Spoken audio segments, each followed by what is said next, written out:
बुद्ध की वो सीख जिसने एक चोर को संत बना दिया। बहुत समय पहले की बात है।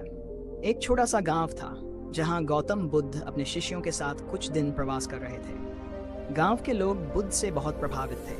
वे हर दिन बुद्ध की वाणी सुनने आते और उनके जीवन में सकारात्मक बदलाव आने लगे थे। लेकिन उसी गांव में एक भयानक चोर भी रहता था। नाम था अंगुलीमाल। वह इतना निर्दयी था कि लोग उसका नाम सुनकर कांप जाते थे। उसने कसम खा रखी थी कि हर हत्या के बाद वह एक उंगली काटकर अपने गले में पहनता है। इसलिए उसे अंगुलीमाल कहा जाता था। एक दिन बुद्ध को पता चला कि इस गांव के पास के जंगल में अंगुलीमाल छिपा है और राहगीरों को लूटकर मार डालता है। शिष्यों ने बुद्ध को वहां जाने से मना किया, लेकिन बुद्ध मुस्कुराए और बोले, अगर मैं उसके भीतर का अंधकार नहीं मिटा सका तो मेरी शिक्षा का क्या लाभ। बुद्ध अकेले उस जंगल की ओर चल दिए। जैसे ही अंगुलीमाल ने उन्हें आते देखा, वह चिल्लाया, रुक जा भिक्षु। लेकिन बुद्ध चलते रहे, शांत, स्थिर, भयमुक्त।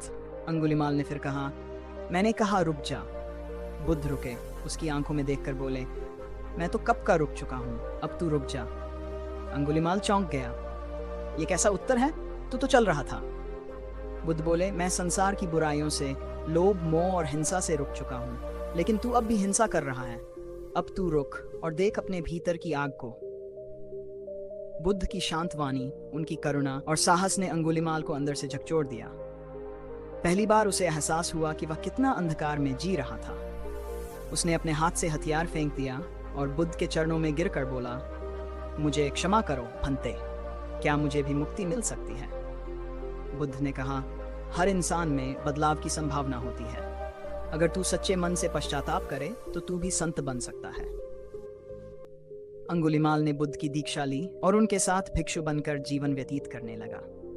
गांव वालों को जब पता चला कि वही अंगुलीमाल अब भिक्षु बन चुका है, तो पहले तो उन्होंने विरोध किया, लेकिन धीरे धीरे उन्होंने उसके व्यवहार में बदलाव देखा। वह अब लोगों की सेवा करता, बीमारों की देखभाल करता और कभी न क्रोध करता, न किसी से कटु वचन बोलता। समय के साथ वही क्रूर चोर संत अंगुलीमाल कहलाया और उसकी कहानी प्रेरणा बन गई। उस शक्ति की जो एक सच्चे गुरु के स्पर्श से जीवन को मोक्ष की ओर मोड़ सकती है। सीख, हर इंसान के भीतर अच्छाई छिपी होती है, बस सही मार्गदर्शन और आत्मबोध की जरूरत होती है। बुद्ध ने हमें यही सिखाया कि परिवर्तन कभी भी संभव है, बस एक सच्चा निर्णय